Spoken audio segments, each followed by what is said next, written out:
And now, another tale well calculated to keep you in suspense. What will man's first flight into space be like? Will he be able to re-enter the Earth's atmosphere? And how will he feel? Well, we don't know for sure. So this is only imagination as we bring you George Bamber's Flight of Fancy, Re-Entry.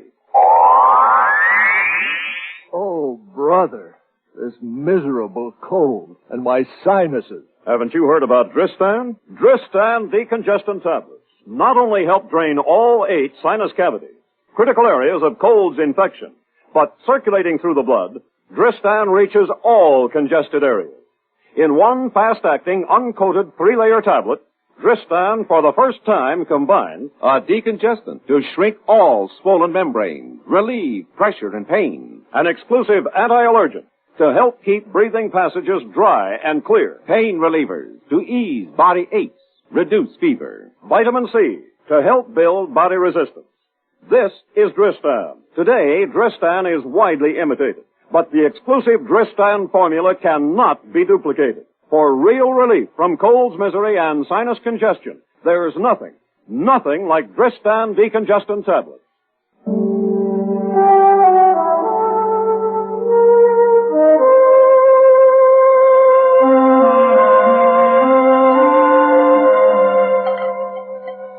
I don't think I'll ever get used to getting up and fixing your breakfast at 4:30 in the morning.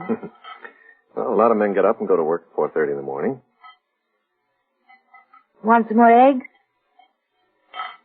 Howard, would you like some more eggs? Oh, no. This is fine. Today's the day, isn't it? What day? Today's the day you take it up, isn't it? Yes, I suppose so. If everything checks out all right, there's no reason why not. It's silly, but I keep wanting to ask you if the ship's all right. If it can really go up that high and withstand the heat and shock of the plunge back to Earth. Oh, I know it is, or else you wouldn't take it up, but I just want to hear you say everything's going to be all right. Aaron, mechanically, the X-15 has been engineered to perfection. It's passed every test. Metallurgical, wind tunnel, powerless flight. In theory, we've flown it 1,000,000 times. On the ground, we've taken it as far as we can go, and now we have to take it up. And see once and for all if it's possible for a man to ride a skyrocket. And if he can he steer it back to Earth without it falling apart from heat and shock? Aaron. Oh, Pappy, I'm sorry. I could bite my tongue. I promised myself 1,000,000 times that when the day came, I wouldn't say a word. Here I am. Oh, please forgive me. I know as well as you do that everything will be all right. More coffee? No, I better be going. You want the station wagon today? Yes, I've got to get groceries. All right. Let me walk you to the door. Mm-hmm. You got everything? Briefcase, notes? Mm-hmm. I suppose on this day of days I should be able to think of something witty and brave to say, but all I can think of is, be careful. Well, don't worry, I will. Bye now. Bye. Poppy? Yeah? You want to look in on the kids before you go? What for? I'll see them when I get home tonight. Oh, yes, of course. Bye, dear.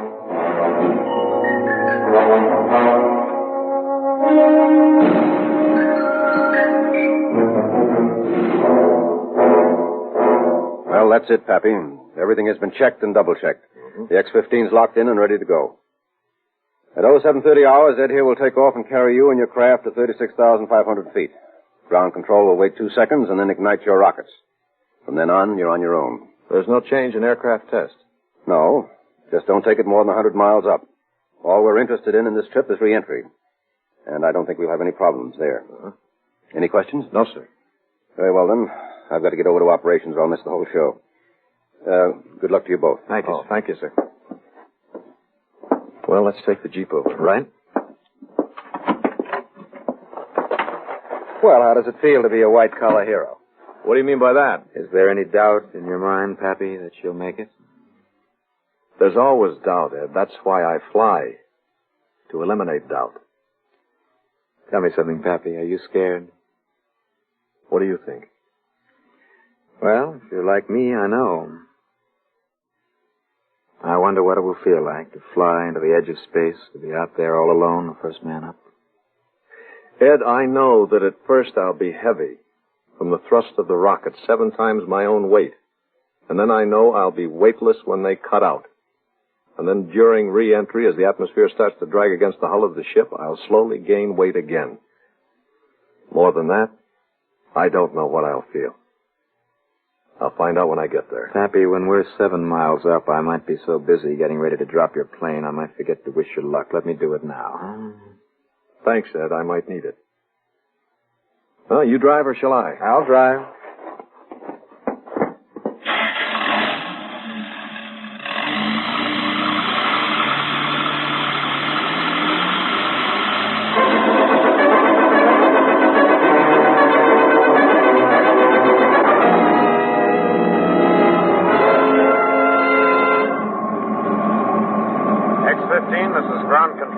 X-15, this is ground control.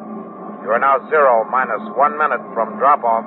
Roger, ground control. X-15, this is aircraft commander. X-15, this is aircraft commander. Your oxygen ammonia have been topped off and disconnected. You are free to fall. Thanks, Ed. Our altitude is 36,500 feet and our airspeed is 50 constant. The flight plan is now yours.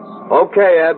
Everything checks out across the board. Just for kicks, do you have your rocket throttle set on prime? I've been through this maneuver so many times I can do it in my sleep. Everything here is straight stick. Good. Well, you are now 7 miles above the face of the Earth. Would you like to try for 100? I have a lady in the balcony, Doctor. This is ground control. Please clear the air. You are now 0 minus 30 seconds from drop-off. Please clear the air. Will you listen to them up there talking just like it was any other day? What do you want them to do, get out on the wing and pray? Well, do something. Well, they've never fired those engines in the air before. I bet they blow right up in his face if they fire at all. Oh, knock it off, Sarge. When they were making the free fall test, you swore that ship would fall like a stone. Well, it didn't. He flew it down better than a glider. The free fall was different. This time, I'm right. She doesn't blow to smithereens when he cuts in them rockets. And she'll heat up and fall apart on re-entry. One way or the other, he's not coming back. You wouldn't like to make a little wager on that, would you? And bet you a month's pay. You're on. Make it 2 months of your pay. You E3s don't make enough for a man to live on. Okay, my 2 against your 1 says he makes it back. And I say he don't. All right, men, knock it off. Tend to your equipment. Yes, sir.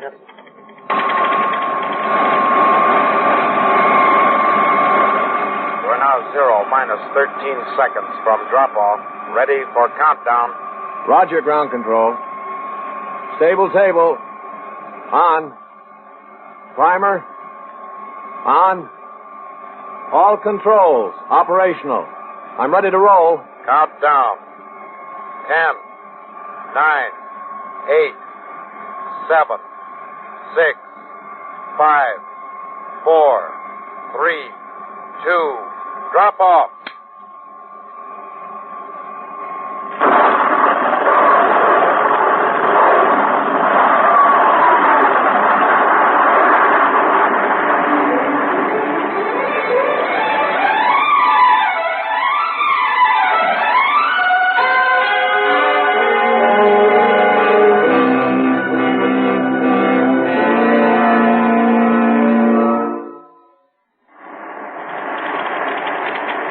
Dr. May, why doesn't he say something? His orders were to talk as much as he can. Minus 30 seconds to burn out. Give him time. As soon as the rocket motor's cut out, he'll be able to talk. Right now, he's plastered back against his seat with 7 Gs.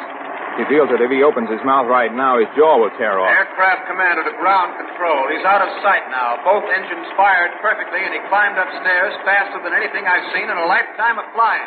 Tell Ed a good job. Well done. Sir, radar reports X-15 on course and climbing steadily. How about telemetrics? Respiration twice normal. Heartbeat up from normal 65 points. Body temperature normal. 90 seconds. 90 seconds is all it takes him to burn 7 tons of fuel and climb 25 miles. Well, that sounds fast enough, but down here it seems like forever. Take it easy, General. He'll make it. Yes, I know. Climb out. But why doesn't he say something? As soon as the rocket's cut out, he's weightless and coasting. He should be able to talk. Ground control. Make sure we have radio contact. X-15, this is ground control. X-15, this is ground control. Do you read me? Over. X-15, this is ground control. Do you read me? Over. Ground control. This is your old pappy, and I read you just fine. Just fine. What's the matter with him? He doesn't sound right. He's completely weightless now. I think he's experiencing a side effect of exuberance and exhilaration. It's to be expected.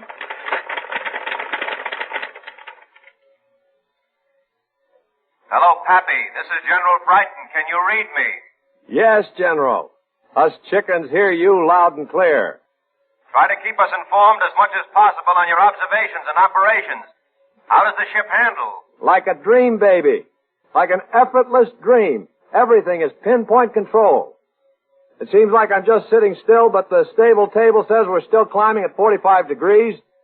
And if I'm to believe the airspeed indicator hanging on the wall, I'm traveling at 3,900 miles an hour. Pappy, describe the effects of weightlessness. Do you feel nauseated, dizzy? No, I feel fine. I feel like I'm home for the first time in my life. And like this is where I belong and I want to stay. It's so easy to move. If I want to lift my arm, it jumps up. If I stick it straight out in the air and relax, it stays where I leave it so I can rest it anywhere I want it. But that isn't the best, Dr. May. Not the best. Oh, you should be up here, Doctor. It's beautiful. Just beautiful. What's beautiful? Space. The threshold of the universe. It's the beginning, Dr. May, and it's the end. Describe it, Pappy. Well, it's black. The universe is black. But for a long while it was misty blue-gray, but now it's just black velvet. And the stars are brilliant. They crawl through the universe like huge Christmas tree bulbs. Steady, blue, green, yellow. And they don't twinkle. They just hang there. And if I keep going, I can reach one. Just a little bit farther. X-15, this is ground control. You have now reached an altitude of 95 miles. Begin re-entry maneuver. Well, if it's all the same to you, ground control, I've got enough gas, I just think I'll just go a little bit farther. X-15, you have passed the apex of your flight. Your orders are to level off for re-entry. But I have to keep going. I'll be back. What's the matter with him? Evidently, the aura of well-being that weightlessness produces has given him a dangerous false sense of security. Please, just let me climb another 10 minutes. Another 10 minutes? By that time, he won't be able to re-enter. He'll shoot out into space. Try giving him a direct order. In this childlike state, he might respond to the first positive suggestion. X-15, this is General Brighton. I order you to level off that aircraft and commence the classic re-entry maneuver. Do you read me? Sir? That ship is property of the United States government. I order you to level off and return it to this field in accordance with your contract. But, sir... Don't argue with me. Bring it down. Yes, sir. What's he doing, Radar? He's leveling off, sir. Now he's beginning the 45-degree angle of re-entry. Telemetrics, what do you read? Temperature normal. Pulse normal. Respiration normal. Radar reports the aircraft has definitely begun the correct angle of re-entry. Happy. Dr. May again. If it doesn't interfere too much, we would appreciate it if you'd keep giving your sensations and reactions whenever you can during re-entry. What for? I don't see any point in it. Please, Pappy. It may be important. All right. When I pushed the nose down, the edge of the earth broke above my instrument panel like the rim of a great sea. A sea that has turned to blue-green mud, covered with a cataract film of clouds. The rivers of lead are beginning to pour through my veins, weighting down my arms. It's getting harder to breathe. Sound is beginning to come back, and I feel like I'm turning my back on a new world and re-entering a dead one. Sound is beginning to come back. Sounds like the plane is falling apart, and there are people standing on my wings outside. She's getting difficult to handle. The ship is pitching and yawing as she hits each shock wave of atmosphere. And I can feel it start to heat up. In spite of the air conditioning and insulation, the heat is almost unbearable in here. No! What's happened? No! No! I can't! I can't! Happy, do you read me? What's going on out there? I can't!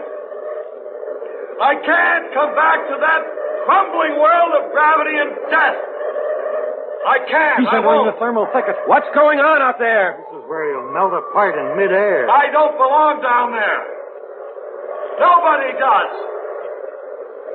I'm going back while there's still time. Okay, Cox, I'll raise you another month's pay. Money in the bank. Happy, what's wrong? I've got to get back before it's too late. My arms are getting so heavy. My fingers hardly move. The ship's so hard to fly. I've got to get out of this safety harness. The ship must be too hot to fly. He's trying to bail out. I think he's losing his mind. Pappy, listen to me.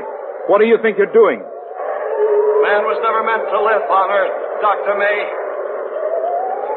We were meant to live free. Free from the oppressive weight of flesh. Man was made to live in space, and I'm getting out of this safety harness and going back out there. Mad, he's mad. Happy, I order you to fasten your safety harness and bring that ship in. You can't order me, General. It's getting hotter in here. I can see the skin on the nose change from black to dull cherry red. It looks like a hot piece of steel. Hot and dirty like the coal of a cigarette on the cement. I have to disconnect this umbilical cord. Pappy, do not disconnect the umbilical cord. You cannot live without it. Right now you think you can, but you cannot. You need the oxygen to breathe. Happy, that ship is property of the United States government. The ship is yours. My mind is my own, General. I have to go back while there's still time. While there's still time to disconnect this. Pappy, listen to me. You cannot live without the cord. You need oxygen to live. Pappy, for the sake of Aaron and the children, leave the cord alone. Pappy, do you hear me? What's the telemetric readings? They've dropped to normal, sir. Right across the board. Normal? Normal, sir. Radar, what's your reading? Aircraft adhering to the proper 45-degree angle of descent. Losing altitude. At the proper speed.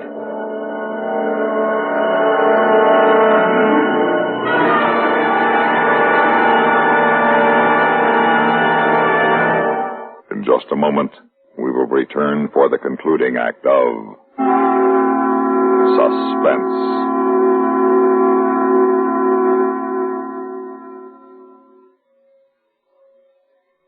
Welcome, recording star Mel Torme. It's terrible trying to sing with a bad cold. So I always take 4-way cold tablets to relieve cold miseries fast. Good idea. Tests of all the leading cold tablets proved 4-way fastest acting. 4-way starts in minutes to relieve muscular pains, headache, reduce fever, calm upset stomach, also overcomes irregularity. When you catch cold, try my way. Take 4-way cold tablets. Fast way to relieve cold distress and feel better quickly. 4-way, only 29 cents. Our program will continue in a moment after a word about another fine product of Grove Laboratories. To get rid of embarrassing dandruff in 3 minutes, change to Fitch Dandruff Remover Shampoo. 3 minutes with Fitch regularly is guaranteed to keep unsightly dandruff away forever. Apply Fitch before wetting hair, rub in 1 minute. Add water, lather 1 minute, then rinse 1 minute. Every trace of dandruff goes down the drain. 3 minutes with Fitch and embarrassing dandruff's gone. At the same time, Fitch can brighten hair up to 35%. Get Fitch Dandruff Remover Shampoo today.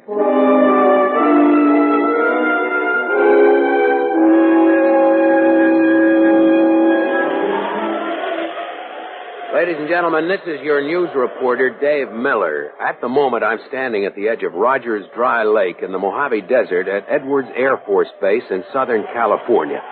In just a few seconds, if all goes well, a sleek, black, ferrous alloy, rocket-propelled aircraft will come hurtling out of the sky from the east, slide across this flat desert at speeds up to 200 miles an hour, and stop just a few yards away from where I'm standing. And then Mr. Howard Pappy Winfield will step from the cockpit and become the first man to have flown into outer space and returned. It is a beautiful day at Edwards Air Force Base. The sun is hot and bright, but there is a prevailing westerly wind. Oh, right now, out of the ground control complex, I see officers and men coming out, climbing into vehicles. It won't be long now. There's General Brighton. Perhaps I can get him to say a few words on today's test. General Brighton? Yes, General Brighton, would you care to comment on the success of this afternoon's test? It won't be counted a success until the plane is safely at a stop on that runway. Well, is there any reason to believe it won't be a success? No comment. Several men are pointing off to the east, but as yet... Yes, now I see it too. It looks to be hardly bigger than a speck, just a few feet above the horizon. But it's growing bigger all the time. Now we can see it quite clearly. The pilot has jettisoned his ventral stabilizer. This strange dart-like aircraft has no wheels. It lands on steel skids on its underside. There, she's touching down. You can see a cloud of smoke from the floor where she hit. She bounced up. Now she's trying again. This is the ship the newspaper men call the missile with the man in it. And that's exactly what she looks like. A huge black missile with stubby wings. A plume of dust is following her. It decreases as the ship slows down, and it is slowing. In a moment, it will be almost abreast of it. There it is. It has almost stopped. Listen to the cheering of the technicians as they run toward the ship. I'm trying to keep up with them. It sounds like Cape Canaveral on a good day. Hey, you owe me a I'm getting closer to the ship. The dust is settling over her dull black surface. Her sharp needle nose looks deadly. Now they're moving an aluminum ladder into place next to the ship. Mechanics in asbestos gloves are working to get the canopy raised. The latch is released. Slowly, the canopy is being raised. In just a moment, we catch our first sight of the first man from outer space. If I can just get closer.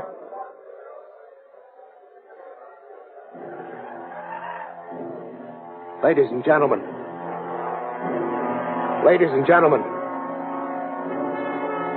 there is no one there. The cockpit is empty.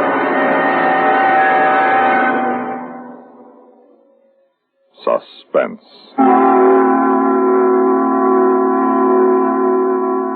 You've been listening to Re-Entry, written for Suspense by George Bamber. In a moment, the names of our players and a word about next week's story of Suspense.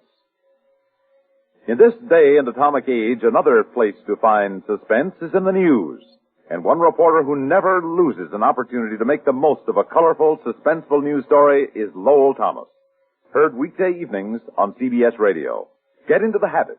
Get your news from Lowell Thomas.